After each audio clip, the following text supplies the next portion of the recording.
ಯಾಕೆ ಎಲ್ಲರೂ ಒಂದೇ ಸಲ ಈ ಥರ ಸೂಸೈಡ್ ಮಾಡ್ಕೊಂಡ್ರು ಅನ್ನೋ ಪ್ರಶ್ನೆಗೆ ಮಾತ್ರ ಈ ಫ್ಯಾಮಿಲಿ ಮೇಲೆ ಯಾರಿಗಾದ್ರೂ ದ್ವೇಷ ಇತ್ತಾ?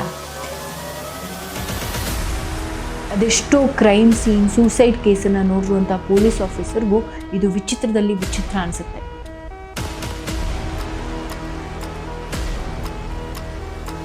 "11 years of diary entries."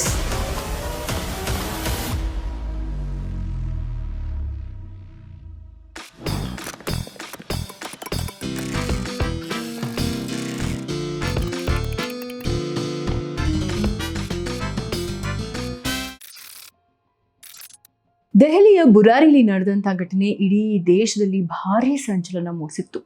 Suicide ಥರ ಕಾಣಿಸಿದ್ರು ಅದೊಂದು ಮರ್ಡರ್ ಕೇಸ್ ಅಂತಾನೆ ರಿಜಿಸ್ಟರ್ ಆಗಿತ್ತು. ಮೇಸ್ತ್ರಿ ಮಗಳು ಗೀತಾ ಮಾತಾ ಭಾಟಿಯಾ ಫ್ಯಾಮಿಲಿಗೆ ಗುರು, ಸ್ಪಿರಿಚುವಲ್ ಅಡ್ವೈಸರ್ ಆಗಿದ್ರು ಅಂತ ಮೀಡಿಯಾದವರು ಪ್ರೊಜೆಕ್ಟ್ ಮಾಡಿದಾಗ ಅವರನ್ನು ಕರೆಸಿ ವಿಚಾರಣೆ ನಡೆಸ್ತಾರೆ. ನೋಡಿ, ನನಗೂ ಈ ಕೇಸ್ಗೂ ಯಾವುದೇ ಸಂಬಂಧ ಇಲ್ಲ, ನನ್ನನ್ನು ಬಿಟ್ಟುಬಿಡಿ, ನಾನು ಯಾವ ಗೀತಾ ಮಾತಾನೂ ಅಲ್ಲ, ತಾಂತ್ರಿಕೂ ಅಲ್ಲ. ಮನೇಲಿ ನನ್ನ ಚಿಕ್ಕ ಚಿಕ್ಕ ಮಕ್ಕಳಿದ್ದಾರೆ, ಹಸ್ಕೊಂಡಿದ್ದಾರೆ, ನಾನು ಹೋಗಿ ಅಡುಗೆ ಮಾಡಬೇಕು ಅಂತ ಆಕೆ ಎಷ್ಟೇ ಕೇಳಿಕೊಂಡ್ರು ಪೊಲೀಸ್ ಆಕೆನ ಬಿಡೋದಕ್ಕೆ ರೆಡಿನೇ ಇರಲಿಲ್ಲ. ವಿಚಾರಣೆ ನಡೆಸಿದ ಮೇಲೆ ಪೊಲೀಸ್ ಅವರು ಬಿಟ್ಟರು, ಮೀಡಿಯಾದವರು ಬಿಡೋದಕ್ಕೆ ತಯಾರಿರಲಿಲ್ಲ. ನೀನು ಪೂರ್ತಿ ಬ್ರೇಕಿಂಗ್ ನ್ಯೂಸಲ್ಲಿ ಆಕೆಯ ಫೋಟೋ ತೋರಿಸಿ ತಾಂತ್ರಿಕ್ ಅನ್ನೋ ಹಣೆಪಟ್ಟಿ ಕಟ್ಟಿ ಒಂದು ರೀತಿಯಲ್ಲಿ ಆಕೆಯ ಇಮೇಜ್ ಡ್ಯಾಮೇಜ್ ಆಗೋದಕ್ಕೆ ಮೀಡಿಯಾದವರೇ ಕಾರಣ ಆಗ್ತಾರೆ.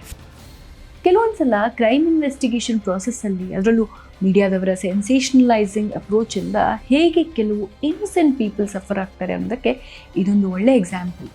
ಎನಿವೆ, ಕ್ರೈಮ್ ಬ್ರಾಂಚ್ ಅವರು ತಮ್ಮ ಇನ್ವೆಸ್ಟಿಗೇಷನ್ ಶುರು ಮಾಡ್ತಾರೆ. ಭಾಟಿಯಾ ಮನೆಯ ಪ್ರತಿ ಕೋಣೆ, ಪ್ರತಿ ಮೂಲೆಯನ್ನು ಫೋಟೋಗ್ರಾಫ್ಸ್, ವಿಡಿಯೋಸ್ ಮೂಲಕ ಡಾಕ್ಯುಮೆಂಟ್ ಮಾಡ್ತಾ ಹೋಗ್ತಾರೆ. ಬಾಡೀಸ್ನ ಒಂದೊಂದಾಗಿ ಕೇರ್ಫುಲ್ಲಾಗಿ ಇಳಿಸಿ ಪೋಸ್ಟ್ ಮಾರ್ಟಮ್ಗೆ ಕಳಿಸ್ಕೊಡ್ತಾರೆ. ಅಕ್ಕಪಕ್ಕದ ಮನೆಯವರನ್ನು ವಿಚಾರಿಸಿದಾಗ ಭಾಟಿಯಾ ಫ್ಯಾಮಿಲಿಯವರು ತುಂಬ ಒಳ್ಳೆಯವರು, ಅವರಿಗೆ ಯಾರೂ ಶತ್ರುಗಳಿರೋದಕ್ಕೆ ಸಾಧ್ಯನೇ ಇಲ್ಲ, ಎಲ್ಲರೂ ತುಂಬ ಪ್ರೀತಿಯಿಂದ ಮಾತಾಡಿಸ್ತಾರೆ, ಕಾಳಜಿ ತೋರಿಸ್ತಾರೆ, ದಿನಾಲೂ ಬೆಳಿಗ್ಗೆ ಸಾಯಂಕಾಲ ದೇವ್ರ ಪೂಜೆ ಭಜನೆ ಮಾಡ್ತಾಯಿದ್ರು. ಈ ಥರ ಅವ್ರ ಬಗ್ಗೆ ಎಲ್ಲರೂ ಪಾಸಿಟಿವ್ ಆಗಿ ಮಾತಾಡ್ತಾರೆ. ಭಾಟಿಯಾ ಫ್ಯಾಮಿಲಿ ಮನೆ ಮತ್ತು ಅವರ ಶಾಪ್ ಮುಂದಿನ CCTV ಫುಟೇಜನ್ನು ಚೆಕ್ ಮಾಡಿದಾಗ ಜೂನ್ 28ನೇ ರಾತ್ರಿ, ಅಂದರೆ ಘಟನೆ ನಡೆದ 2 ದಿನದ ಮುಂಚೆ, ಲಲಿತ್ ಹೆಂಡತಿ ಟೀನಾ ತನ್ನ ಮಗ ಶಿವಂ ಜೊತೆಗೆ ಹೊರಗೆ ಹೋಗಿ 4 ಪ್ಲಾಸ್ಟಿಕ್ ಸ್ಟೂಲ್ಗಳನ್ನು ತೊಗೊಂಡು ಬಂದಿದ್ದು ಕಾಣಿಸುತ್ತೆ. ಮತ್ತು ಘಟನೆ ನಡೆದ ರಾತ್ರಿ ಅದೇ ಟೀನಾ ನೀತು ಜೊತೆಗೆ ಹೊರಗೆ ಹೋಗಿ ಇನ್ನೂ ಕೆಲವು ಪ್ಲಾಸ್ಟಿಕ್ ಸ್ಟೂಲ್ಗಳನ್ನು ತಂದಿರೋದು ಕಾಣಿಸುತ್ತೆ. ಅದೇ ರಾತ್ರಿ ಶಿವಂ ಪ್ಲೈವುಡ್ ಶಾಪಿಂದ ವೈರ್ಗಳ ಬಂಡಲ್ ತಂದಿರೋದು ಗೊತ್ತಾಗುತ್ತೆ. ಆ್ಯಕ್ಚುಲಿ ಇವರದ್ದು ಗ್ರಾಸರಿ ಶಾಪ್ ಜೊತೆಗೆ ಒಂದು ಪ್ಲೈವುಡ್ ಶಾಪ್ ಕೂಡ ಇರುತ್ತೆ. ಈ ಆ್ಯಕ್ಟಿವಿಟೀಸ್ನೆಲ್ಲ ಗಮನಿಸಿದ್ರೆ ಇದು ಯಾರೋ ಔಟ್ಸೈಡರ್ ಮಾಡಿರೋ ಕೆಲಸ ಅಲ್ಲ ಅನ್ನೋದಂತೂ ಸಾಬೀತಾಗುತ್ತೆ. ಇನ್ನು ಮನೆಯವರ ವಿಷಯಕ್ಕೆ ಬರೋದಾದರೆ ರಿಲೇಟಿವ್ಸ್, ನೇಬರ್ಸ್ ಎಲ್ಲರೂ ಹೇಳ್ತಾ ಇದ್ದಿದ್ದು ಅವರ ಮನೆಯಲ್ಲಿ ಯಾರಿಗೂ ಯಾರ ಮೇಲೂ ಅಸೂಯೆ, ದ್ವೇಷ, ಸಿಟ್ಟು ಇದ್ಯಾವುದೂ ಇರಲಿಲ್ಲ. ಅವರು ಜಗಳ ಆಡಿರೋದಂತೂ ನಾವು ನೋಡೇ ಇಲ್ಲ. ಲಲಿತ್ ಮತ್ತು ಟೀನಾದು ಹೇಳಿ ಮಾಡಿಸಿದಂಥ ಜೋಡಿ. ಭುವನೇಶ್ ಮತ್ತು ಸವಿತಾ ಕೂಡ ತಮ್ಮ 3 ಮಕ್ಕಳು ನೀತು, ಮೇನಕಾ ಮತ್ತು ಧ್ರುವ ಜೊತೆಗೆ ಅನ್ಯೋನ್ಯವಾಗಿದ್ರು ಅಂತ. ಅಲ್ಲಿವರೆಗೂ ಎಷ್ಟೆಷ್ಟೋ ಮರ್ಡರ್ಸ್, ಸೂಸೈಡ್ಸನ್ನು ನೋಡ್ತಾ ಇದ್ದಂಥ ಕ್ರೈಮ್ ಬ್ರಾಂಚ್ನವರಿಗೂ ಈ ಕೇಸ್ ಸಾಲ್ವ್ ಮಾಡೋದು ತುಂಬ ದೊಡ್ಡ ಚಾಲೆಂಜ್ ಆಗಿಬಿಟ್ಟಿರುತ್ತೆ. ಟಾಪ್ಸಿ ರಿಪೋರ್ಟ್ ಬಂದ ಮೇಲೆ ಇವರ ಬಾಡೀಸಲ್ಲಿ ಯಾವುದೇ ಟಾಕ್ಸಿನ್ಸ್ ಇರಲಿಲ್ಲ ಅನ್ನೋದು ಗೊತ್ತಾಗುತ್ತೆ. ಸೊ ಆಹಾರದಲ್ಲಿ ಅಥವಾ ನೀರಲ್ಲಿ ವಿಷ ಬೆರೆಸಿದ್ರಿಂದ ಸತ್ತಿದ್ದಾರೆ ಅನ್ನೋ ಥಿಯರಿ ಕೂಡ ಇಲ್ಲಿ ರೂಲ್ ಔಟ್ ಮಾಡಬೇಕಾಗುತ್ತೆ. ಮತ್ತು ಇವರೆಲ್ಲರೂ ನೇಣು ಹಾಕ್ಕೊಂಡು ಸತ್ತಿರೋದು ಅನ್ನೋದು ಕೂಡ ರಿಪೋರ್ಟಿಂದ ಬಯಲಾಗ್ಬಿಡುತ್ತೆ. ಬಟ್ ಯಾಕೆ ಎಲ್ಲರೂ ಒಂದೇ ಸಲ ಈ ಥರ ಅನ್ನೋ ಪ್ರಶ್ನೆಗೆ ಮಾತ್ರ ಇನ್ನೂ ಉತ್ತರ ಸಿಕ್ಕಿರಲಿಲ್ಲ. ಓಕೆ, ದೇವರ ಮನೆ ಹತ್ರ ಇದ್ದ ಹೋಮಕುಂಡದಿಂದ ಅಲ್ಲಿ ಹಿಂದಿನ ದಿನ ರಾತ್ರಿ ಯಾವುದೋ ಪೂಜೆ ಅಥವಾ ರಿಚುವಲ್ ನಡೆದಿದೆ ಅನ್ನೋದಂತೂ ಗೊತ್ತಾಗ್ತಿತ್ತು. ಸರಿ, ಅದು ಯಾವ ಪೂಜೆ, ಏನಕ್ಕೆ ಮಾಡ್ತಿದ್ರು, ಇದ್ರ ಬಗ್ಗೆ ಏನಾದರೂ ಕ್ಲೂ ಸಿಗುತ್ತಾ ಅಂತ ಅಲ್ಲಿರೋ ಪ್ರತಿಯೊಂದು ವಸ್ತುವನ್ನು ಸೂಕ್ಷ್ಮವಾಗಿ ಚೆಕ್ ಮಾಡ್ತಾ ಇರ್ತಾರೆ ಕ್ರೈಮ್ ಇನ್ವೆಸ್ಟಿಗೇಟಿಂಗ್ ಆಫೀಸರ್ಸ್. ಆಗ ಅವರ ಕಣ್ಣಿಗೆ ಬಿದ್ದಿದ್ದು ಒಂದಷ್ಟು notebooks, diaries. Now, this was the real turning point in the Burari case. ಆ ನೋಟ್ಬುಕ್ಸ್ ಮಕ್ಕಳು ಹೋಮ್ವರ್ಕ್ ಬರೆದಿರೋ ನೋಟ್ಬುಕ್ಸ್ ಆಗಿರಲಿಲ್ಲ. ಕೆಲವು ನೋಟ್ಬುಕ್ಸಲ್ಲಿ 101 ಸಲ, 1001 ಸಲ ರಾಮನಾಮ ಜಪ ಅಥವಾ ಓಂ ನಮ ಶಿವಾಯ ಅಂತ ಬರೀತಾರಲ್ಲ, ಆ ಥರ ನೋಟ್ಬುಕ್ಸು ಅದಾಗಿರಲಿಲ್ಲ. ಆ ಡೈರೀಸಲ್ಲಿ ಇದ್ದ ಮ್ಯಾಟರ್ ಯಾರೋ ಸುಮ್ಮನೆ ತಮ್ಮ ದಿನಚರಿ ಬಗ್ಗೆ ಅಥವಾ ಅವರ ಥಾಟ್ಸ್ ಬಗ್ಗೆ ಗೀಚಿರುವಂಥ ಮ್ಯಾಟರೂ ಆಗಿರಲಿಲ್ಲ. ಬದಲಿಗೆ ಭಾಟಿಯಾ ಫ್ಯಾಮಿಲಿಯ ಪ್ರತಿ ಸದಸ್ಯ, ಇನ್ಫ್ಯಾಕ್ಟ್ ಓವರ್ ಆಲ್ ಫ್ಯಾಮಿಲಿ ಹೇಗೆ ನಡ್ಕೋಬೇಕು, ಪ್ರತಿದಿನ ಏನೇನು ಕಾರ್ಯಗಳನ್ನು ನಿರ್ವಹಿಸಬೇಕು ಅನ್ನೋದಕ್ಕೆ ಸ್ಟೆಪ್ ಬೈ ಸ್ಟೆಪ್ ಇನ್ಸ್ಟ್ರಕ್ಷನ್ಸ್ ಇರೋ ಗೈಡ್ ಆಗಿತ್ತು ಆ notebooks and diaries. For example, Dhruv ತುಂಬ ಹೊತ್ತು ಫೋನಲ್ಲೇ ಕಳೀತಾ ಇದ್ದಾನೆ, ಸ್ವಲ್ಪ ಅವನ ಕಡೆ ಗಮನ ಕೊಡಿ. ಸವಿತಾ ಇನ್ನೂ ಅಡುಗೆ ಮನೆ ಜವಾಬ್ದಾರಿನ ಸಂಪೂರ್ಣವಾಗಿ ಸ್ವೀಕಾರ ಮಾಡಿರೋ ಹಾಗೆ ಕಾಣ್ತಿಲ್ಲ, ಮೊದಲು ಅವರ ಕೋಪ ಕಡಿಮೆ ಮಾಡ್ಕೋಬೇಕು. ಸವಿತಾ ಮತ್ತು ಟೀನಾ ಪ್ರತಿಭಾ ಜೊತೆ ಚೆನ್ನಾಗಿ ನಡ್ಕೋಬೇಕು. ಭುವನೇಶ್ ಮದ್ಯಪಾನದಿಂದ ದೂರ ಇರೋ, ಇಲ್ಲಾಂದರೆ ಇದು ಇಡೀ ಮನೆಗೆ ಮಾರಕ ಆಗುತ್ತೆ. ನಾರಾಯಣಿ ಸರಿಯಾಗಿ ಊಟ ತಿಂಡಿ ಮಾಡಿದ್ಲಾ, ಔಷಧಿ ತೊಗೊಂಡ್ಲಾ, ಇದ್ರ ಬಗ್ಗೆ ಎಲ್ಲರೂ ಗಮನ ಕೊಡಬೇಕು. ಅವಳನ್ನು ಚೆನ್ನಾಗಿ ನೋಡ್ಕೋಬೇಕು. ತಾಯಿ ಸೇವೆ ಮಾಡೋದು ದೇವರ ಸೇವೆ ಮಾಡಿದ ಹಾಗೆ. ಈ ರೀತಿಯ ಎಂಟ್ರೀಸ್ ಇತ್ತು ಆ ಡೈರಿಲಿ. ಆ್ಯಕ್ಚುಲಿ ನಾರಾಯಣಿ ದೇವಿನ ನಾರಾಯಣಿ ಅಂತ ಆ ಮನೆಯಲ್ಲಿ ಹೆಸರು ಹಿಡಿದು ಕರಿತಾ ಇದ್ದದ್ದು ಆಕೆಯ ಗಂಡ ಭೋಪಾಲ್ ಸಿಂಗ್ ಮಾತ್ರ. ಅವರು ಈಗಿಲ್ಲ, ಅವ್ರು ತೀರ್ಕೊಂಡು ಆಗಲೇ 11 ವರ್ಷ ಆಗಿತ್ತು. ಇನ್ಫ್ಯಾಕ್ಟ್ ಆ ನೋಟ್ಬುಕ್ಸ್ ಮತ್ತು ಡೈರೀಸಲ್ಲಿ ಮೊದಲನೇ ಎಂಟ್ರಿ ಇರೋದೇ ಸೆಪ್ಟೆಂಬರ್ 7, 2007 ಅಂದರೆ ಭೋಪಾಲ್ ಸಿಂಗ್ ತೀರ್ಕೊಂಡು ಆದಮೇಲೆ. ಹಾಗಾದರೆ ಅವ್ರ ಆತ್ಮ ಏನಾದರೂ ಬಂದು ಈ ನೋಟ್ಬುಕ್ಸಲ್ಲಿ ಬರಿತಾ ಇತ್ತಾ? ಈ ನೋಟ್ಬುಕ್ಸ್ ಮತ್ತು ಡೈರೀಸ್ನ ಮನೇಲಿದ್ದ ಇನ್ನೊಂದಷ್ಟು ನೋಟ್ಬುಕ್ಸ್ ಮತ್ತು ಹ್ಯಾಂಡ್ ರೈಟಿಂಗ್ ಅನಾಲಿಸಿಸ್ ಎಕ್ಸ್ಪರ್ಟ್ಸ್ಗೆ ಕಳಿಸ್ತಾರೆ. ಅದರಿಂದ ರಿವೀಲ್ ಆಗುತ್ತೆ ಆ ಡೈರೀಸಲ್ಲಿರೋ ಹ್ಯಾಂಡ್ ರೈಟಿಂಗ್ ಪ್ರಿಯಾಂಕಾ ಮತ್ತು ನೀತೂದು ಅಂತ. ಹ್ಯಾಂಡ್ ರೈಟಿಂಗ್ ಅವ್ರದ್ದಾಗಿರ್ಬೋದು, ಬಟ್ ಅದರಲ್ಲಿರೋ ಮ್ಯಾಟರ್ ಅವರೇ ಬರೆದಿದ್ದ ಅಥವಾ ಬೇರೆ ಯಾರ ಹತ್ರನಾದರೂ ಬರ್ಸಿರೋದಾ? 1-2 ವಾರದಿಂದ ಅಲ್ಲ, ತಿಂಗಳಿಂದ ಅಲ್ಲ, 11 ವರ್ಷದಿಂದ ಬರೆದಿರೋ ಡೈರೀಸ್ ಅದು. Think about it. 11 years of dairy entries. ಅಷ್ಟನ್ನು 1-2 ಗಂಟೆಲಂತೂ ಓದಿ ಮುಗಿಸೋಕ್ಕಾಗಲ್ಲ. ಅದಷ್ಟನ್ನು ಓದೋಕ್ಕೆ ಕ್ರೈಮ್ ಬ್ರ್ಯಾಂಚ್ ಆಫೀಸರ್ಸ್ಗೆ ಟೈಮ್ ಬೇಕಾಗುತ್ತೆ. ಇದ್ರ ಮಧ್ಯೆ ಭಾಟಿಯಾ ಫ್ಯಾಮಿಲಿಯ ಕೆಲವು ಸಂಬಂಧಿಕರು, ಫ್ರೆಂಡ್ಸಿಂದ ಅವರ ಫ್ಯಾಮಿಲಿ ಬಗ್ಗೆ, ಫ್ಯಾಮಿಲಿ ಹಿಸ್ಟ್ರಿ ಬಗ್ಗೆ ಕೆಲವು ವಿಚಾರಗಳು ಗೊತ್ತಾಗ್ತಾ ಹೋಗುತ್ತೆ. ಆ್ಯಕ್ಚುಲಿ ಈ ಭಾಟಿಯಾ ಫ್ಯಾಮಿಲಿ ಮುಂಚೆ ಇದ್ದಿದ್ದು ಹರಿಯಾಣದ ಟೊಹಾನಾದಲ್ಲಿ. ಭೋಪಾಲ್ ಸಿಂಗ್ ಅವರ ಮೂಲ ಹೆಸರು ಭೋಪಾಲ್ ಚಂದಾವತ್. ಕೆಲಸ ಹುಡುಕ್ತಾ ಅವರು ನಾರಾಯಣಿ ದೇವಿಯ ತಂದೆ ಹತ್ರ ಬಂದಾಗ ಅವರು ಕೆಲಸನೂ ಕೊಡ್ತಾರೆ. ಜೊತೆಗೆ ಅವರ ನಡವಳಿಕೆ, ಪ್ರಾಮಾಣಿಕತೆ ಎಲ್ಲ ನೋಡಿದ ಮೇಲೆ ತಮ್ಮ ಮಗಳನ್ನು ಅವರಿಗೆ ಮದುವೆ ಮಾಡಿಕೊಟ್ಟು ಭೋಪಾಲ್ನ ಮನೆ ಅಳಿಯ ಮಾಡ್ಕೋತಾರೆ. ಇಲ್ಲಿಂದಾನೇ ಭೋಪಾಲ್ ಚಂದಾವತ್ ಭೋಪಾಲ್ ಸಿಂಗ್ ಭಾಟಿಯಾ ಆಗೋದು. ತುಂಬ ಸಿಂಪಲ್ ಮನುಷ್ಯ ಭೋಪಾಲ್ ಸಿಂಗ್. ಕಷ್ಟಪಟ್ಟು ದುಡಿತಾ ಇದ್ರು, ಯಾವುದೇ ಕೆಟ್ಟ ಅಭ್ಯಾಸಗಳು ಇರಲಿಲ್ಲ ಅವರಿಗೆ.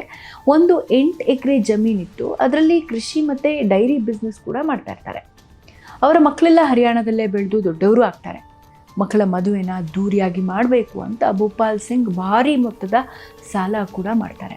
ಆ ಸಾಲ ತೀರ್ಸೋದಕ್ಕೆ ತಮ್ಮ ಹತ್ರ ಇದ್ದಂಥ ಜಮೀನನ್ನು ಮಾರಿಬಿಡ್ತಾರೆ. ಸರಿ, ಜಮೀನು ಮಾರಿದ ಮೇಲೆ ಇಲ್ಲಿದ್ದೇನು ಮಾಡೋದು? ಹೇಗಿದ್ರು ಡೆಲ್ಲಿಯಲ್ಲಿ ನಮ್ಮ ಕೆಲವರು ಸಂಬಂಧಿಕರಿದ್ದಾರೆ, ಅಲ್ಲೇ ಹೋಗಿ ಒಂದು ಹೊಸ ಲೈಫ್ ಶುರು ಮಾಡೋಣ ಅಂತ ಇಡೀ ಫ್ಯಾಮಿಲಿ ಡೆಲ್ಲಿಗೆ ರೀಲೊಕೇಟ್ ಆಗುತ್ತೆ. ಅಲ್ಲಿ ಒಂದು ಪ್ರಾವಿಷನ್ ಸ್ಟೋರ್ಸ್ ಓಪನ್ ಮಾಡಿ ಜೀವನ ನಡೆಸ್ತಾ ಇರ್ತಾರೆ.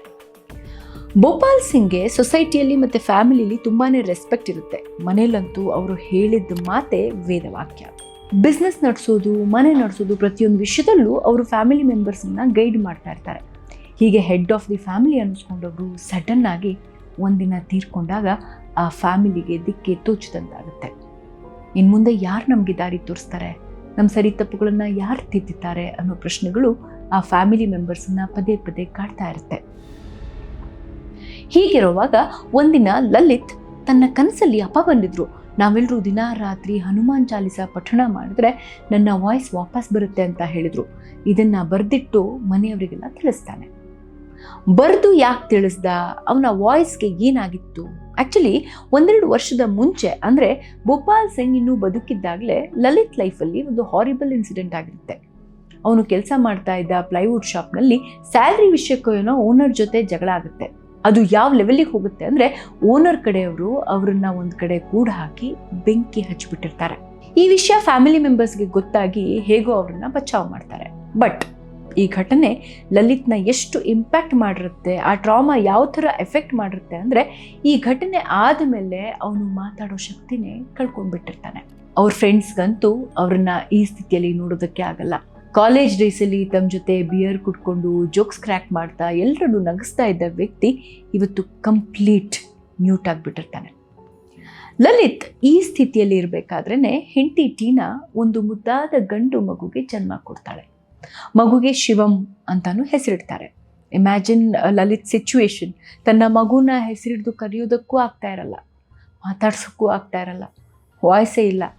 ಇಂಥ ಟೈಮಲ್ಲಿ ಮನೆಯವರಿಗೆಲ್ಲ ಈ ಒಂದು ಸಂದೇಶ ಬಂದಾಗ ಅವರು ಹಿಂದು ಮುಂದೆ ಯೋಚನೆ ಮಾಡದೆ ಅದನ್ನು ಪಾಲಿಸುವುದಕ್ಕೆ ಶುರು ಮಾಡ್ತಾರೆ. ಅಫ್ಕೋರ್ಸ್ ಪ್ರಾರ್ಥನೆ, ಹನುಮಾನ್ ಚಾಲೀಸ ಪಠಣೆ ಮಾಡೋದ್ರಲ್ಲಿ ತಪ್ಪು ಇಲ್ಲ. ಸೊ ದಿನ ಅವರು ಚಾಚು ತಪ್ಪದೆ ಇದನ್ನು ಫಾಲೋ ಮಾಡ್ತಾ ಬರ್ತಾರೆ. ಹತ್ತತ್ರ 1 ವರ್ಷ ಆದಮೇಲೆ ಒಂದಿನ ಮನೆಯವರೆಲ್ಲರೂ ಹನುಮಾನ್ ಚಾಲೀಸ ಪಠಿಸ್ತಾ ಇರಬೇಕಾದ್ರೆ ಸಡನ್ ಆಗಿ ಲಲಿತ್ ಕೂಡ ಹಾಡೋಕ್ಕೆ ಶುರು ಮಾಡ್ತಾನೆ. ಬಾಕಿ ಎಲ್ಲರೂ ಶಾಕಿಂದ ಹಾಡೋದನ್ನು ನಿಲ್ಲಿಸ್ಬಿಡ್ತಾರೆ. ಲಲಿತ್ ಒಬ್ಬನೇ ಪೂರ್ತಿ ಹಾಡ್ತಾನೆ. ಆವತ್ತು ಆ ಫ್ಯಾಮಿಲಿಯವರಿಗೆ ಖುಷಿನೋ ಖುಷಿ. ಎಂಥ ಒಂದು ಪವಾಡ, ಮಿರಾಕಲ್ ನಡೀತು ನಮ್ಮ ಮನೆಯಲ್ಲಿ ಅನ್ನೋ ಆಶ್ಚರ್ಯ. ಕೊನೆಗೂ ದೇವರು ನಮ್ಮ ಪ್ರಾರ್ಥನೆ ಕೇಳಿಸ್ಕೊಂಡ್ರು, ನಮ್ಮ ಕೋರಿಕೆನ ಈಡೇರಿಸಿದ್ರು. ಅಪ್ಪಾಜಿ ಲಲಿತ್ ಕನಸಲ್ಲಿ ಬಂದು ಹೇಳಿದ್ರು ನಿಜಾನೇ ಅಂತೆಲ್ಲ ಅಂದ್ಕೊಂಡು ಆ ಎಕ್ಸೈಟ್ಮೆಂಟಲ್ಲಿ ಫ್ರೆಂಡ್ಸ್ಗೆ, ರಿಲೇಟಿವ್ಸ್ಗೆ ಎಲ್ರಿಗೂ ಕಾಲ್ ಮಾಡಿ ವಿಷಯ ತಿಳಿಸ್ತಾರೆ. ಈ ಘಟನೆ ಆದ ನಂತರ ಮನೆಯವರೆಲ್ಲರೂ ಲಲಿತ್ ಮುಖಾಂತರ ಅಪ್ಪಾಜಿ ನಮ್ಮನ್ನು ಗೈಡ್ ಮಾಡ್ತಾ ಇದ್ದಾರೆ ಅಂತ ಪೂರ್ತಿಯಾಗಿ ನಂಬಿಬಿಡ್ತಾರೆ. ಈಗ ಲಲಿತ್ಗೆ ವಾಯ್ಸ್ ವಾಪಸ್ ಬಂದಿರೋದ್ರಿಂದ ಅವರು ಅಪ್ಪಾಜಿ ಮೈ ಮೇಲೆ ಬಂದಾಗೆಲ್ಲ ಗೋಪಾಲ್ ಸಿಂಗ್ ಹೇಗೆ ಮಾತಾಡ್ತಿದ್ರು ಅದೇ ಧಾಟಿಯಲ್ಲಿ ಮಾತಾಡೋದಕ್ಕೆ ಶುರು ಮಾಡ್ತಾರೆ. ಮತ್ತೆ ತಾನು ಹೇಳಿದ್ದನ್ನೆಲ್ಲ ನೋಟ್ಬುಕ್ಕಲ್ಲಿ ಬರ್ಕೋಬೇಕು, ಅದನ್ನು ಪಾಲಿಸಬೇಕು ಅನ್ನೋ ಇನ್ಸ್ಟ್ರಕ್ಷನ್ ಕೂಡ ಕೊಡ್ತಾನೆ. ಆವಾಗಲೇ ಪ್ರಿಯಾಂಕಾ ಮತ್ತು ನೀತು ನೋಟ್ಬುಕ್ಸ್, ಡೈರೀಸಲ್ಲಿ ಅವ್ರು ಹೇಳಿದ್ದನ್ನೆಲ್ಲ ಬರೆಯೋದಕ್ಕೆ ಶುರು ಮಾಡ್ತಾರೆ.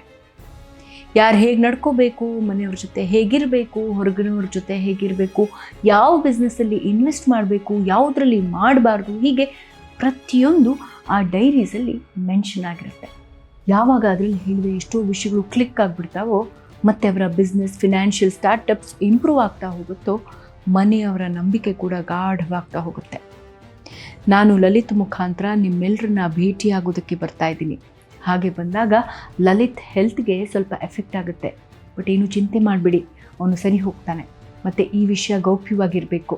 ಮನೆಯ ಸೀಕ್ರೆಟ್ಸ್ ಯಾವುದೇ ಕಾರಣಕ್ಕೂ ಮನೆಯ ಹೊರಗಡೆ ಹೋಗಬಾರ್ದು ಅಂತೆಲ್ಲ ಬರೆದಿರುತ್ತೆ ಆ ಡೈರಿಯಲ್ಲಿ. ಲಲಿತ್ ಕೊನೆ ಮಗ ಆಗಿದ್ರು ಈಗ ಅವನೇ ಒಂದು ರೀತಿಯಲ್ಲಿ ಹೆಡ್ ಆಫ್ ದಿ ಫ್ಯಾಮಿಲಿ ಆಗಿಬಿಡ್ತಾನೆ. ಲಲಿತ್ ಮುಖಾಂತರ ಅಪ್ಪಾಜಿ ನಮ್ಮನ್ನು ಗೈಡ್ ಮಾಡ್ತಾ ಇದ್ದಾರೆ ಅಂತ ಪೂರ್ತಿಯಾಗಿ ಬ್ಲೈಂಡಾಗಿ ನಂಬಿದ್ದ ಮನೆಯವರು ಅವನು ಹಾಕಿದ ಗೆರೆ ದಾಟದೆ ಅವನ ಎಲ್ಲ ಸಜೆಷನ್ಸ್ನ, ಇನ್ಸ್ಟ್ರಕ್ಷನ್ಸ್ನ ತಪ್ಪದೆ ಫಾಲೋ ಮಾಡ್ತಾ ಇರ್ತಾರೆ.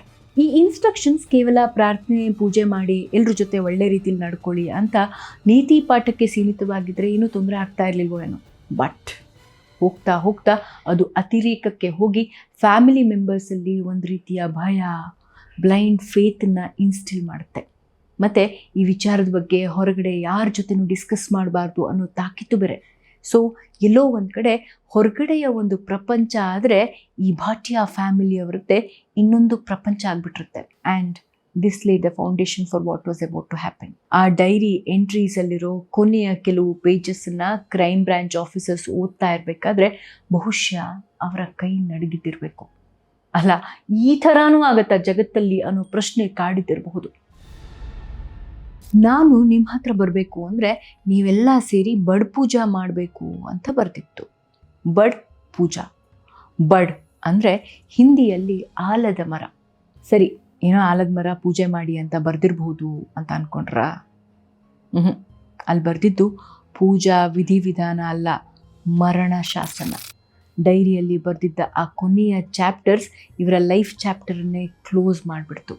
ಆವತ್ತಿನ ದಿನ ಅಂದರೆ ಜೂನ್ 30ಕ್ಕೆ ನಡೆದ ಆ ಘಟನೆಯ ತಯಾರಿ 1 ವಾರದ ಹಿಂದೆನೇ ನಡೀತಾ ಇತ್ತು. ಫ್ಯಾಮಿಲಿ ಮೆಂಬರ್ಸ್ ಎಲ್ಲ ಆ ರಿಚುವಲ್ಗೆ ಬೇಕಾಗಿರುವಂತಹ ವಸ್ತುಗಳನ್ನು ತಗೊಂಡು ಒಳಗೆ ಬರೋದು CCTVಯಲ್ಲಿ ಕ್ಯಾಪ್ಚರ್ ಆಗಿತ್ತು. ಪೂಜಾ ಸಾಮಗ್ರಿಗಳು ಅಂದರೆ ಯೂಶ್ವಲಿ ಎಲ್ಲರ ತಲೆಗೂ ಬರೋದು ಉದುಬತ್ತಿ, ಕರ್ಪೂರ, ಹೂವು, ಹಣ್ಣು, ಅರಿಶಿನ, ಕುಂಕುಮ ಇಂಥದ್ದು. ಆದರೆ ಇವರ ಲಿಸ್ಟಲ್ಲಿದ್ದ ಐಟಮ್ಸ್ ನೋಡಿ, ಹಗ್ಗ, ವೈರ್ಗಳು, ಸ್ಕಾರ್ಫ್ಗಳು, stools, cotton balls, bandage cloth ಇಂಥವು. ಅಲ್ಲ, ಇದ್ಯಾವ ಥರ ಪೂಜೆ ಮಾರಾಯ ಅಂತ ಕೇಳೋ ಧೈರ್ಯ ಯಾರೂ ಮಾಡಿಲ್ಲ. ಬಹುಶಃ ಮನೆಯಲ್ಲಿ ಒಬ್ಬರಾದರೂ ಆ ಪ್ರಶ್ನೆ ಕೇಳಿದರೆ ಈ ವಿಷಯನ ಹೊರಗಿನವರಿಗೆ ಅಂದರೆ ಆ ಫ್ಯಾಮಿಲಿಗೆ ಹತ್ತಿರವಾಗಿರುವಂಥ ವ್ಯಕ್ತಿಗಳಿಗೆ ತಿಳಿಸಿದ್ರೆ ಮುಂದೆ ಆಗುವ ಅನಾಹುತ ತಪ್ಪಿಸ್ಬಹುದಿತ್ತೋ ಏನೋ. ಹೊರಗಿನವ್ರಿಗೆ ಬಿಡಿ, ಆ ಮನೆಯ ಮಕ್ಕಳಾದ ದಿನೇಶ್, ಸುಜಾತಾಗೆ ಇದು ಗೊತ್ತಿರಲಿಲ್ಲ. ಅಫ್ಕೋರ್ಸ್ ಅವರು ಬೇರೆ ಬೇರೆ ಊರುಗಳಿದ್ರು. ಬಟ್ ಈ ವಿಷಯ ಮುಂಚೆನೇ ಗೊತ್ತಾಗಿದ್ದಿದ್ರೆ ಖಂಡಿತ ತಡೆಯೋ ಪ್ರಯತ್ನನಾದರೂ ಮಾಡ್ತಿದ್ರು ಏನೋ. ಯೂಶ್ವಲಿ ಮಕ್ಕಳಲ್ಲಿ ಒಂದು ಕ್ಯೂರಿಯಾಸಿಟಿ, ಕ್ವೆಶ್ಚನಿಂಗ್ ಆ್ಯಟಿಟ್ಯೂಡ್ ಇರುತ್ತೆ. ಪ್ರತಿಯೊಂದಕ್ಕೂ ಇದ್ಯಾಕೆ, ಹೇಗೆ ಅಂತ ಕೇಳಿ ತಿಳ್ಕೊಳ್ಳುವಂಥ ಕುತೂಹಲ ಇರುತ್ತೆ. ಶಿವಮ್ ಮತ್ತು ಧ್ರುವ ಇನ್ನೂ 14-15 ವರ್ಷದ ಮಕ್ಕಳು. ಬಟ್ ಆ ಮನೆಯಲ್ಲಿ ಈ ಕ್ವೆಶ್ಚನಿಂಗ್, ರೀಸನಿಂಗ್ ಇದ್ಯಾವುದಕ್ಕೂ ಜಾಗನೇ ಇರಲಿಲ್ಲ. ಅಲ್ಲಿದ್ದು ಒಂದು ರೀತಿಯ blind faith, total submission. June 30ನೇ ರಾತ್ರಿ ಎಂದಿನಂತೆ ಆ ಫ್ಯಾಮಿಲಿಯವರೆಲ್ಲ ಸೇರಿ ಊಟ ಮಾಡ್ತಾರೆ. ನಂತರ ಹನುಮಾನ್ ಚಾಲಿಸ ಪಠನೆ ಮಾಡ್ತಾರೆ. ಆಮೇಲೆ ಆ ಡೈರಿಯಲ್ಲಿ ಇನ್ಸ್ಟ್ರಕ್ಟ್ ಮಾಡಿರೋ ಹಾಗೆ ಬಡ ಪೂಜಾ ಶುರು ಮಾಡ್ತಾರೆ. ದೇವರ ಮನೆ ಮುಂದೆ ಒಂದು ಸಣ್ಣ ಹೋಮಕುಂಡ ರೆಡಿ ಮಾಡಿ ಅದಕ್ಕೆ ಬೇಕಾಗಿರುವಂಥ ಸಾಮಗ್ರಿಗಳನ್ನು ಹಾಕ್ತಾರೆ. ನಂತರ ಎಲ್ಲರೂ ಒಂದೊಂದು ಸ್ಟೂಲ್ ಮೇಲೆ ನಿಂತ್ಕೋತಾರೆ. ಛಾವಣಿಗೆ ಅಟ್ಯಾಚ್ ಆಗಿರುವಂಥ ಐರನ್ ಗ್ರಿಲ್ಗೆ ಸ್ಕಾರ್ಫ್, ದುಪ್ಪಟ್ಟಗಳನ್ನು ಕಟ್ಟಿ ಅದರ ಮತ್ತೊಂದು ತುದಿನ ತಮ್ಮ ಕುತ್ತಿಗೆಯ ಸುತ್ತ ಕಟ್ಕೋತಾರೆ. ಲಲಿತ್ ಮತ್ತು ಟೀನಾ ಎಲ್ಲರೂ ಕೈಗಳಿಗೆ, ಕಾಲುಗಳಿಗೆ ಹಗ್ಗ, ವೈರ್ಗಳನ್ನು ಹಾಕಿ ಬಿಗಿತಾರೆ. ಕಿವಿಗಳಿಗೆ ಕಾಟನ್ ಬಾಲ್ಸ್ ಇಡ್ತಾರೆ. ಎಲ್ಲರ ಕಣ್ಣಿಗೆ, ಬಾಯಿಗೆ ಪಟ್ಟಿ ಹಾಕ್ತಾರೆ. ನಾರಾಯಣಿ ದೇವಿಗೆ ಸ್ಟೂಲ್ ಹತ್ತಿ ನಿಲ್ಲೋದಕ್ಕಾಗಲ್ಲ. ಅವರನ್ನು ಅಲ್ಲಿರೋ ಒಂದು ರೂಮಲ್ಲೇ ಮಲಗಿಸಿ ಇದೇ ರೀತಿ ಹಗ್ಗದಿಂದ ಕಟ್ಟಿ ಹಾಕ್ತಾರೆ. ಕೊನೆಗೆ ಲಲಿತ್ ಮತ್ತು ಟೀನಾ ಒಬ್ರಿಗೊಬ್ಬರು ಹಗ್ಗ ಬಿಗಿದುಕೊಳ್ತಾರೆ. ಆಲದ ಮರದಿಂದ ಬೇರುಗಳು ಇಳಿಬಿದ್ದಿರೋ ಹಾಗೆ ಆ ಮನೆಯ ಛಾವಣಿಯಿಂದ 10 ದೇಹಗಳು ಇಳಿಬಿದ್ದಿದ್ದು ಆ ರಾತ್ರಿ. ಆಲದ ಮರದ ಪೂಜೆ ಅಂದರೆ ಅದೇ ರೀತಿ ಆಗಬೇಕು ಅಂತ ಆ ಡೈರಿಯಲ್ಲಿ ಬರೆದಿರುತ್ತೆ. ಈ ಪೂಜೆ ನಿಮ್ಮ ಭಕ್ತಿ, ಶ್ರದ್ಧೆ, ನಂಬಿಕೆಗೆ ಇರೋ ಕೊನೆಯ ಪರೀಕ್ಷೆ. ಎಷ್ಟೇ ಕಷ್ಟ ಆದರೂ ಯಾವ ಕಾರಣಕ್ಕೂ ಮಂತ್ರ ಪಠಿಸುವುದನ್ನು ನಿಲ್ಲಿಸಬೇಡಿ. ನಾನು ಬಂದೇ ಬರ್ತೀನಿ, ನಿಮ್ಮನ್ನೆಲ್ಲ ನಾನು ಬಂದು ಸೇವ್ ಮಾಡ್ತೀನಿ. ಕೊನೆಯಲ್ಲಿ ಆ ಡೈರಿಯಲ್ಲಿ ಬರೆದಿದ್ದಂತಹ ಸಾಲುಗಳು ಅದು. ಅವತ್ತು ರಾತ್ರಿ ಸ್ಟೂಲ್ ಮೇಲೆ ಹತ್ತಿ ನೇಣಿಗೆ ಶರಣಾದ ಆ ಕುಟುಂಬದವರ ಮನಸ್ಸಲ್ಲಿ ಭಯ ಇರಲಿಲ್ಲ, ಬಲವಾದ ಒಂದು ನಂಬಿಕೆ ಇತ್ತು. ಅಪ್ಪಾಜಿ ಬಂದು ಸೇವ್ ಮಾಡ್ತಾರೆ ನಮ್ಮನ್ನು, ನಮ್ಮ ಜೀವನ ಇನ್ನೂ ಚೆನ್ನಾಗಿರುತ್ತೆ ಅನ್ನೋ ನಂಬಿಕೆ. ಆ ನಂಬಿಕೆ ಒಂದು ಭ್ರಮೆ ಅಂತ ಗೊತ್ತಾಗುವಷ್ಟರಲ್ಲಿ ಅವರ ಪ್ರಾಣನೇ ಹಾರೋಗ್ಬಿಟ್ಟಿರುತ್ತೆ. 11 ವರ್ಷದ ಅವರ ಭ್ರಮಾಲೋಕ ಅವರೆಲ್ಲರೂ ಆ ಲೋಕನೇ ಬಿಟ್ಟು ಹೋಗೋ ಹಾಗೆ ಮಾಡುತ್ತೆ. ಈ ಕೇಸ್ ಕೇವಲ ಪೊಲೀಸವ್ರಿಗಷ್ಟೇ ಅಲ್ಲ, ಸೈಕಾಲಜಿಸ್ಟ್ಗಳಿಗೂ ಒಂದು ರೀತಿ ವಿಚಿತ್ರವಾಗಿ ಕಾಣಿಸುತ್ತೆ. ಯಾಕೆಂದರೆ ಯಾವುದೋ ಒಬ್ಬ ವ್ಯಕ್ತಿ ಭ್ರಮೆಯಲ್ಲಿ ಬದುಕ್ತಾ ಇದ್ದಾನೆ ಅಂದರೆ ಅದನ್ನು ಅರ್ಥ ಮಾಡ್ಕೋಬೋದು. ಬಟ್ ಒಂದು ಇಡೀ ಫ್ಯಾಮಿಲಿ ಭ್ರಮೆಯಲ್ಲಿ ಬದುಕ್ತಾ ಇದೆ ಅಂದರೆ ಇಟ್ಸ್ ಅನ್ಇಮ್ಯಾಜಿನಬಲ್. ಒಂದು ವೈರಸ್ ಹೇಗೆ ಒಬ್ಬ ವ್ಯಕ್ತಿಯ ದೇಹದಿಂದ ಮತ್ತೊಬ್ಬರಿಗೆ ಪಾಸ್ ಆಗುತ್ತೋ ಅದೇ ರೀತಿ ಇಲ್ಲಿ ಒಬ್ಬ ವ್ಯಕ್ತಿಯ ಭ್ರಮೆ ಇಡೀ ಕುಟುಂಬಕ್ಕೆ ಪಾಸ್ ಆಗಿದೆ. ಆ್ಯಕ್ಚುಲಿ ಲಲಿತ್ಗೆ ಕಾಲೇಜ್ ಟೈಮಲ್ಲೇ ಒಂದು ಬೈಕ್ ಆಕ್ಸಿಡೆಂಟ್ ಆಗಿರುತ್ತೆ. ಆಗ ಕೂಡ ಅವನ ತಲೆಗೆ ಪೆಟ್ಟು ಬಿದ್ದು ಸುಮಾರು ತಿಂಗಳು ಬೆಡ್ ರೆಸ್ಟಲ್ಲಿರ್ತಾನೆ. ಎಕ್ಸಾಮ್ಸ್ ಕೂಡ ಬರೆಯೋದಕ್ಕಾಗಿರಲ್ಲ. ಆಗಲೇ ಅವರಿಗೆ ಮನೋವೈದ್ಯರ ಹತ್ರ ಕರ್ಕೊಂಡು ಹೋಗಬೇಕು ಅಂತ ಡಾಕ್ಟರ್ಸ್ ಹೇಳಿರ್ತಾರೆ. ಆದರೆ ಫಿಸಿಕಲ್ ರಿಕವರಿ ಆದ ತಕ್ಷಣ ಅವ್ರ ಫ್ಯಾಮಿಲಿಯವರು ಇವ್ನು ನಾರ್ಮಲ್ ಆಗಿಬಿಟ್ಟ ಅಂತ ಅಂದ್ಕೊಂಡು ಈ ಸಜೆಷನನ್ನು ಇಗ್ನೋರ್ ಮಾಡ್ತಾರೆ. ಜೀವನ ಹೀಗೆ ಸಾಗ್ತಾ ಹೋಗುತ್ತೆ. ಯಾವಾಗ ಮತ್ತೊಂದು ಫೈರ್ ಇನ್ಸಿಡೆಂಟ್ ಆಗಿ ಮತ್ತೊಂದು ಟ್ರಾಮಾಗೆ ಈ ಲಲಿತ್ ಒಳಗಾಗ್ತಾನೋ, ಅದರಿಂದ ವಾಯ್ಸ್ ಕಳ್ಕೊತಾನೋ, that probably affected him deeply. In fact PTSD ಅಂದರೆ ಪೋಸ್ಟ್ ಟ್ರಾಮ್ಯಾಟಿಕ್ ಡಿಸಾರ್ಡರ್ ಒಂದು ಸೀರಿಯಸ್ ಸೈಕಾಟಿಕ್ ಕಂಡೀಷನ್. ಈ ಥರ ಕಂಡೀಷನ್ ಇದ್ದಾಗ ಕೌನ್ಸಿಲರ್ಸ್, ಥೆರಪಿಸ್ಟ್ ಹತ್ರ ಹೋಗಿ ಅಂಥವರಿಗೆ ಥೆರಪಿ ಕೊಡಿಸ್ಬೇಕಾಗತ್ತೆ. ನಮ್ಮ ದೇಶದ ಎಷ್ಟೋ ಕಡೆ ಇದನ್ನು ಗಂಭೀರವಾಗಿ ಪರಿಗಣಿಸೋದೇ ಇಲ್ಲ. ಸೈಕಾಲಜಿಸ್ಟ್ ಹತ್ರ ಹೋಗೋಕ್ಕೆ ನನಗೇನು ಹುಚ್ಚು ಹಿಡ್ದಿದ್ಯಾ ಅನ್ನೋ ಮೆಂಟಾಲಿಟಿಯಲ್ಲೇ ಇದ್ದಾರೆ ಅದೆಷ್ಟೋ ಜನ. ಭಾಟಿಯಾ ಫ್ಯಾಮಿಲಿಯಲ್ಲಿ ಕೂಡ ಸೈಕಾಲಜಿಸ್ಟ್ ಕೆ ಪಾಸ್ ಸಿರ್ಫ್ ಪಾಗಲ್ ಲೋಗ್ ಜಾತೆ ಹೈ ಅನ್ನೋ ಮೆಂಟಾಲಿಟಿ ಇತ್ತು. ಸೊ ಲಲಿತ್ ಲೈಫಲ್ಲಿ 2 ಮೇಜರ್ ಇನ್ಸಿಡೆಂಟ್ಸ್ ಆದರೂ ಸಹ ಅವರಿಗೆ ಯಾವುದೇ ಕೌನ್ಸಿಲಿಂಗ್ ಕೊಡಿಸ್ಲಿಲ್ಲ. ಕೌನ್ಸಿಲರ್ ಹತ್ರ ಕರ್ಕೊಂಡು ಹೋಗೋದಿರಲಿ, ಈ ವಿಷಯದ ಬಗ್ಗೆ ಚರ್ಚೆ ಕೂಡ ಮಾಡಬಾರ್ದು, ಯಾರ ಹತ್ರನೂ ಹೇಳಬಾರ್ದು. ಇದರಿಂದ ಜನ ನಮ್ಮ ಫ್ಯಾಮಿಲಿ ಬಗ್ಗೆ ಏನು ಅಂದ್ಕೊತಾರೆ, ಸೊಸೈಟಿಯಲ್ಲಿ ನಮ್ಮ ಮರ್ಯಾದೆ ಏನಾಗುತ್ತೆ ಅನ್ನೋ ಯೋಚನೆಗಳಿರುತ್ತೆ ಅವ್ರ ತಲೆಯಲ್ಲಿ. ಇದೇ ಮೆಂಟ್ಯಾಲಿಟಿ ಒಂದಿನ ಅವರಿಗೆ ಮಾರಕವಾಗುತ್ತೆ ಅಂತ ಯಾರು ಎಕ್ಸ್ಪೆಕ್ಟ್ ಮಾಡಿರಲ್ಲ. ಇಂಥ ಕಥೆಗಳು ನಮ್ಮ ಇಡೀ ಸಮಾಜಕ್ಕೆ, ಇಡೀ ದೇಶಕ್ಕೆ ಒಂದು ವೇಕಪ್ ಕಾಲ್ ಆಗಬೇಕು to talk about mental health issues ಅಂತ ಹೇಳ್ತಾ ಇವತ್ತಿನ ಕಥೆ ಇಲ್ಲಿಗೆ ಮುಗಿಸ್ತಾ ಇದ್ದೀನಿ. ಇನ್ನೊಂದು ಕಥೆ ಜೊತೆ ಮತ್ತೆ ಬರ್ತೀನಿ. ನೋಡ್ತಾ ಇರಿ ಸ್ಟೋರೀಸ್ ವಿತ್ ಚಿತ್ರ ಜೆಟ್ಟಿ.